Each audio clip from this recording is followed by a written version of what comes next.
Let's say you win on election night. Yeah. When you walk into Congress, what are the 3 most important topics at the top of your mind? Yeah, one of the things that we've got to work foremost, and it's the supply chain. It's the cost of food. It's the fact that inflation is affecting everyone. It doesn't matter what street you live on, what zip code you have. We're all having to struggle today. It's what are we going to be able to do in the next Congress to bring about the solutions to the problem. I think one of those things certainly is prescription drugs. I was talking to a gentleman in Knoxville just this past weekend, and he goes, Eric, I'm voting for you because, I can't afford my insulin. He goes, I can only afford every other one. And I'm like, oh my gosh, that's wrong. It's wrong that he can't afford it. He needs help.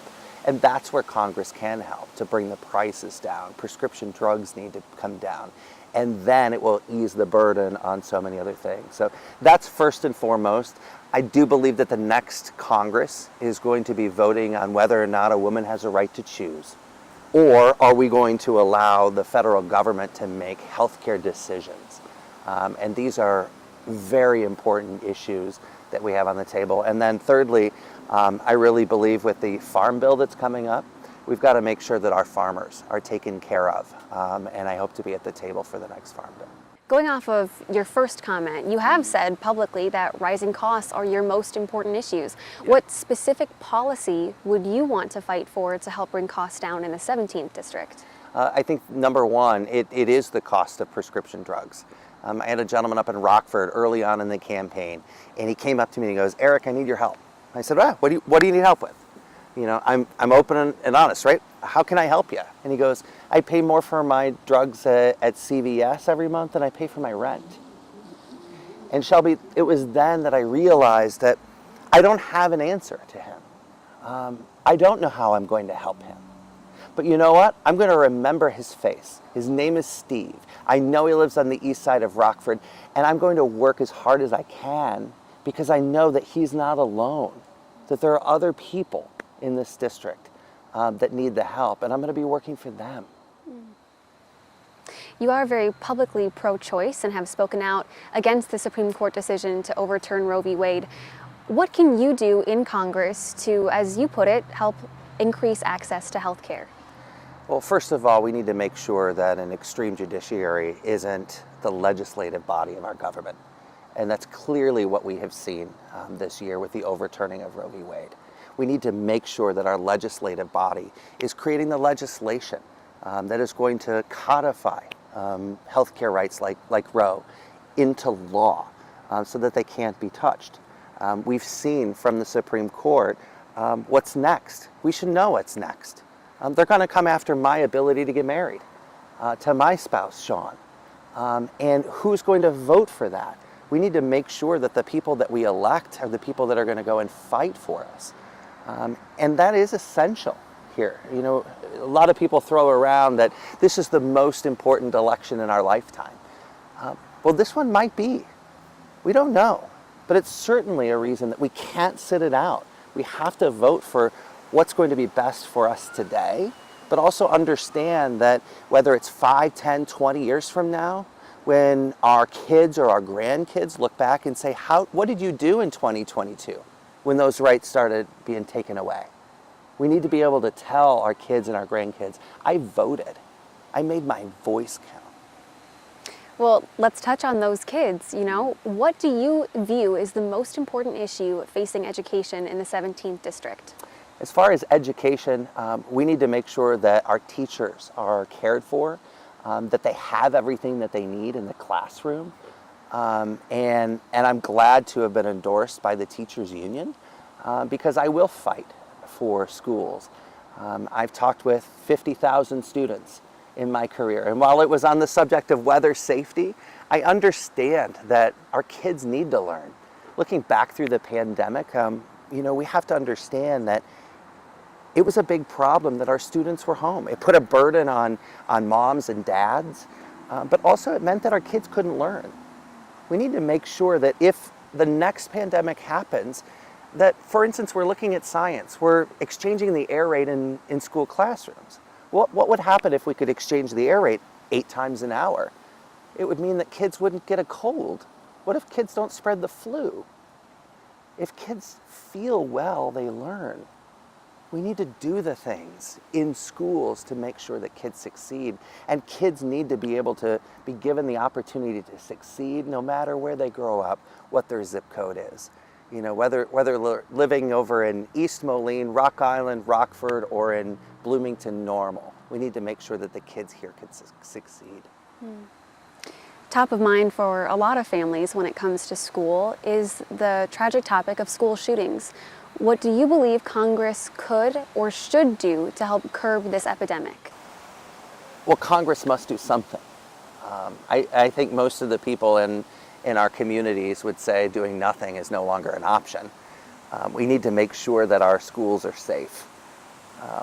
And the root of the matter today is there are parents in my neighborhood when their kids are going to John Deere Middle School right up the road here. And they've told me that they're worried. Moms and dads have a different thought process when they drop their kids off for school or the kids are getting on the bus because they don't know if their school is going to be next. Doing nothing is no longer an option. But here's the thing is I support the Second Amendment. I support people's rights to be able to have and own a gun. But we need to do something to separate the people that are lawful and the people that are not lawful. And Congress does have the ability to act on that. Any specific policies in mind? Well, we need to look at an assault weapons ban, certainly. We need to look at how people so quickly are able to get guns at gun shows. They're able to get the ammunition. We have to look at situations like what happened in Uvalde, how that young man was able to get that weapon so quickly, and then also look at the response in a situation like that. Because clearly, I think about those kids a lot. I will remember where I was when I heard that Uvalde happened. I will remember where I was when I heard that Sandy Hook was shot up. And we've got to remember those. We cannot let those times of tragedy just go back into history. Because if we don't do anything, then it's on us the next time it happens here. I want to turn to climate change. You have claimed that there is no one in Congress who would have your climate science background. What does that mean for voters?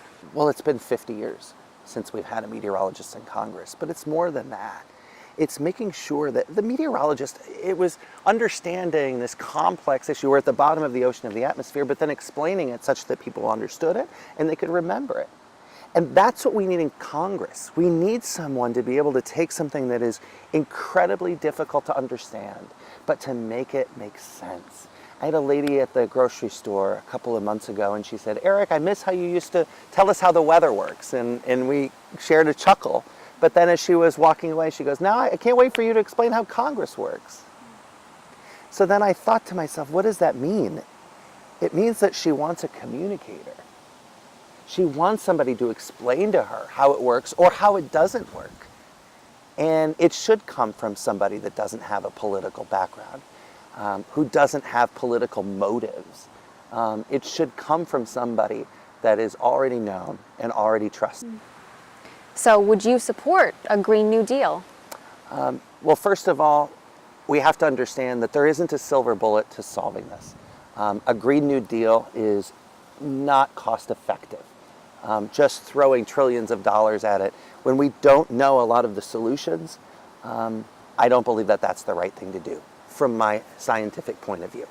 But what I do believe is instead of a silver bullet, we have silver buckshot today.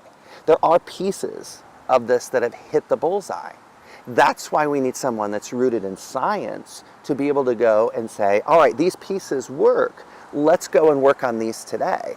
And then in a year from now, let's go reanalyze it to see what works. What's an example of a piece that you believe is working? A piece I think that's working or we need more work on is we need to rethink our electric grid. Right now, our electric grid will not sustain all of us changing over to electric vehicles. It's not possible. We can't all just drive electric vehicles today. We have to be able to move the power from where the wind turbines are to where it's calm. We have to move the power from where it's sunny to where it's cloudy. And right now we can't do that. So if we're going to meet the demands 10, 20 years down the road, we need to make sure that we're making that investment. And that's what Congress will be able to do. It's a continuation of the steps that we've made, not doing a Green New Deal where it's all of the steps at once, because that's not possible. This district narrowly went to the Democrat incumbent 2 years ago. How are you adjusting things to keep this district blue in 2022? I'm thinking about this in a different approach because I'm somebody that didn't have a political background. Politics wasn't in my blood until I made the decision to run. And that was because, I do believe that Congresswoman Bustos did our communities well. She served us well. And I know that not just because of what I feel, but what I've heard from people in communities, whether it was a big city like Peoria or a small town. It didn't matter. She worked for everyone. She was able to work across the party divide.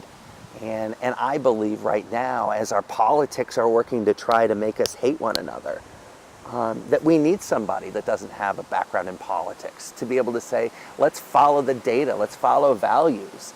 Because when we're able to talk about our values, whether it's a Democrat or a Republican, we all share the values of making sure that we can live and play in a safe place, or that we're doing the best that we can for the environment for the future, or that we're solving the crisis of high food costs. We need to get rid of the politics. And so for me, it's making sure that we're working together to solve our problems, as opposed to making sure as a Democrat I'm getting Democratic votes. No. I'm getting Republican votes and independent votes and Democratic votes. Wrapping up, I asked the same question to your opponent as well. Let's say election night does not go in your favor. Will you support your opponent and this democratic process? Absolutely. We need to make sure that whomever receives the most votes come November 8th or when they're counted, that we champion around that next person to make sure that our voices remain steadfast, that we're still speaking about our beliefs, that we make sure that the next congressperson is fighting for us. Because in the end, the next representative will be in charge of representing our voice, representing our future. And we need to make sure that whomever that person is trusted and that we hold them to account.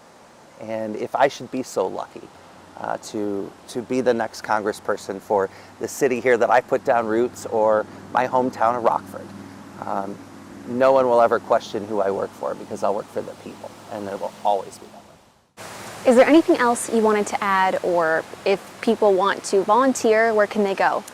They can go to ericforillinois.com, all spelled out. And being part of the process is important. We've had so many people that have never been part of a political process. So if having their weatherman now running for Congress is kind of instigating people to take part, it's wonderful all around.